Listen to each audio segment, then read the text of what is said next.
Okay, so for our project, you're going to need your big square piece and your 2 smaller rectangle pieces. Okay, your fabric should be completely white. My fabric has a print just because I ran out of the white fabric. All right, so now that we have our tree piece, our star, and our tree stump piece with the fusible applique on the back, it's now time to place our tree wherever we want it. Place your stump wherever you want it. Put your star on your tree. Whatever you want to do, however you want it. You can put it like this, do a sideways tree. You can put your tree this way. I mean, it's really all up to you. If you want it to be however you want it to be. It could be this way, however you want. Okay, but I'm going to try and put mine as close to the center as I can do it. Okay, I'm going to put my star off the top like that. So then I'm going to take my iron and I'm just going to take my time and press all of my pieces. It's going to be kind of hard to keep the felt down just because it's so thick. Oops, like that. Okay. We will be stitching it on, so you just want to try and keep the felt on as best as you can. Okay, we'll let that one stay for a little bit. And you're just going to take your iron on your tree. The tree will definitely adhere a little bit easier just because it's cotton. But your fabric's a little bit bumpy, so it might take a little bit more. You're just going to continue to move the iron around, pressing until you have adhered the entire tray. And stump. Try and keep you on. Okay. Now for my star.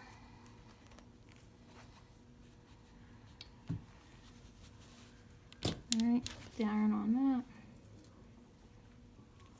that. Alright. Okay. Stump. Okay. So you're going to give everything a good press until everything is on. Now at this point, if you would like to decorate your tree with pom-poms, buttons to make the Christmas ornament, trim, ribbon, whatever you can think of, this is the point where you're going to want to do that. You can either sew it on so it goes all the way through, that's fine. You can hand sew it on, you can embroider on it, you can glue on it. This is the point where you're going to stop and do that. I'm not going to do that with my tree just because I want it to be plain. Okay. After you decorate your tree or not decorate your tree, you're going to stitch all around the accent parts of your tree. You can do that with thread that matches your tree. So my tree is blue. I would probably choose like a blue thread.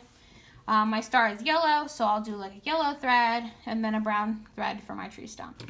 If you want, you can do completely red thread, you can do green thread, you can do white. I mean, whatever you want. Everything can be the same color, it can be different colors. It's really all up to you at this point. Okay? Now, after we've done that, we're going to set our square aside. Okay? You're going to bring your 2 rectangle pieces.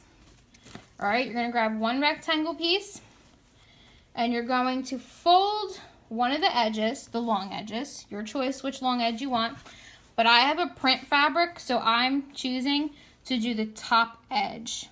You do not have a print fabric, so you do not need to worry about this. If you decide to do it again with a print fabric, just be mindful to make sure you fold down the top edge. Okay, so you're going to fold down the top edge about a 1/2 inch. You're going to want to use your seam gauge to make sure that it's a 1/2 inch all the way along. You're going to iron it down, okay, which I've already done. And then you're just going to stitch it. I'm going to show you how to stitch it now, but before I do that, this is what it'll look like. So you'll have your edge folded, and you're just going to stitch all the way down. You're going to create a hem is what you're basically going to be doing. Okay, let's head over to the machine. Okay, now that we're at the sewing machine, you're going to put your needle down. You're going to sew as close to the raw edge as you can. without going over, just to hold your hem down. When I start to stitch, I'm going to back stitch, and then I'm going to keep the edge of my foot as a guide for me. That might not be your guide, so just be careful as you stitch. Okay. Go all the way down, and then when I get to the other edge, I'm going to back stitch again. Okay. Okay. I'm going to cut off your threads, and now you will have that edge sewn. So on this piece, I did the bottom edge. On this piece, I did the top edge, like I showed you at the ironing board. Because I have a print, I want both of my edges to meet as folded edges. So if I did both the top edge, so this is the top edge, if I had done this top edge, my Christmas balls would be upside down, and I don't want that. So you have to do one top edge and one bottom edge, okay? But you don't have to worry about this because you have completely white fabric, but if you do decide to do it again with the print fabric, this is what you'll have to keep in mind. Okay, so I'm gonna move over here. I have my tree. We'll pretend that it is stitched and decorated and pretty. All right, I have my 2 rectangle pieces. I'm gonna flip one over with the right side facing my tree, and I'm gonna match up the edges at the bottom. Okay, just like this. Then, don't want to forget this. You want your hemmed edge to be facing the top. You don't want this hem edge to be at the bottom. You want all raw edges to meet. Okay, like that. Then you're going to take your other piece. You have your hemmed edge. You want it to be right sides together, and you're going to line it up with the top edge of your square piece of fabric. Okay, you're going to see that these 2 pieces overlap some. That's okay, it's perfectly fine. All right, you're going to take some of your pins, and you're going to go all the way around your square. You want to make sure that all layers are being caught in your pin. Okay, you can pin as little or as much as you want, depending on your need. Okay, when you get to this point where you have 3 layers of fabric, you want to make sure that you pin all 3 layers together. Okay, it's a little bit thick, but that's okay. All right, you're going to continue to go all the way around pinning. And just as a quick tip, when you're doing a project like this, it's important to keep your pins, the heads of your pins, like my green flowers, to the outside of my fabric. So I don't want to pin like this, where I have the sharp pointy side out. So when I'm stitching and this is going through my machine like this, if I'm pushing it through, I can quickly and easily grab out my pins. If I have my fabric going through the machine and I have this sharp pin edge, it's only going to stick you, and it's going to be harder to pull it out from underneath the presser foot. Okay, so just keep that in mind as you pin. It's much easier if you, while sewing, if you have the pin head facing the outside of your project. Okay, I'm going to switch this one around, but there is truly no right or wrong way to pin. I just think that that would be a little bit easier. Okay. I'm going to keep going all the way around, making sure we get these 3 layers. Okay. All right. That's good enough for me. If you feel like you need more pins, feel free. All right, so we're going to pick a spot to start. I do not like to start on the hemmed edge just because it's so thick. So maybe a little bit past it, and you're just going to stitch all the way around. Okay, I allowed a 1/2 inch seam allowance. I did design the pillow cover myself, so I'm hoping that that works. I have not tried this. This is my first time. So we're going to try a 1/2 inch seam allowance all the way around. You do not need to leave an opening because this is your opening. All right, so let me take this over to the machine and show you. Okay. So I'm lining up my fabric. This is my 1/2 inch mark when my needle is in the middle position. So I'm going to put my needle down, put my presser foot down. Back stitch as I start.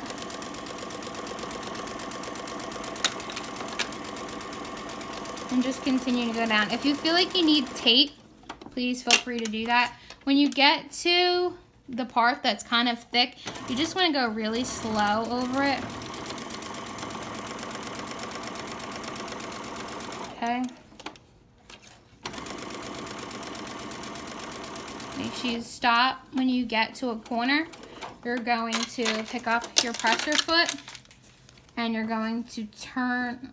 Let me actually go in a little bit more so that it is 1/2 inch. Okay. And then you're going to turn your fabric with your needle down, put your presser foot back down, and continue to sew. Make sure when you get to your pins that you take them out and do not sew over them. Okay. And you're just going to continue to go all the way around.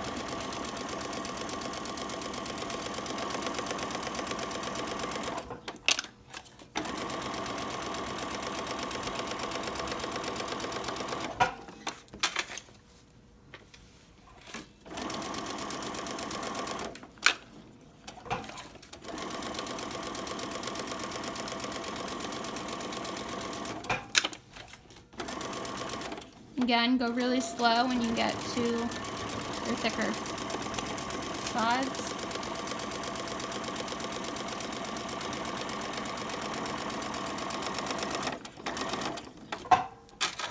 Pick up, pivot, go back down.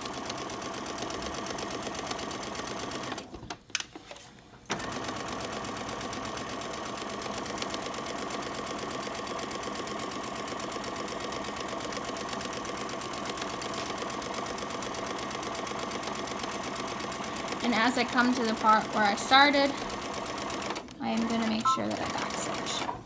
Okay, cut off all your threads.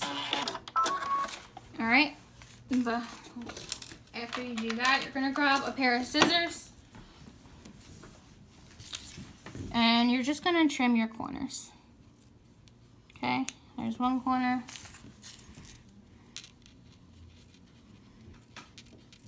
Two corners.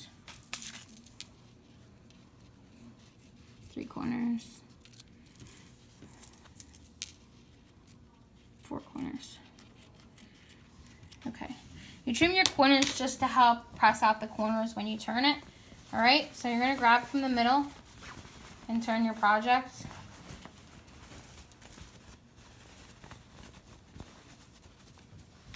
Okay, you can use your chopstick to get in all the corners.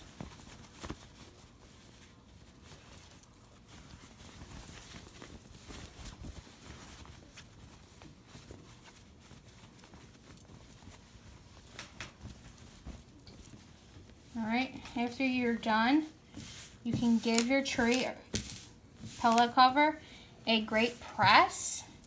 Okay, once you're done with that, your project is done, but it needs a pillow form to be completely finished with a pillow inside. So to finish this project, you're going to need a 14-inch pillow form. This is what one looks like. So it's basically just a sewn pillow. This one's pretty good quality. It has a zipper at the top with stuffing in it. Some are just completely sewn all the way around. You can really make a 14-inch pillow if you want to. This cover opens like this, okay? And then you're just going to put your pillow inside, just like this, okay?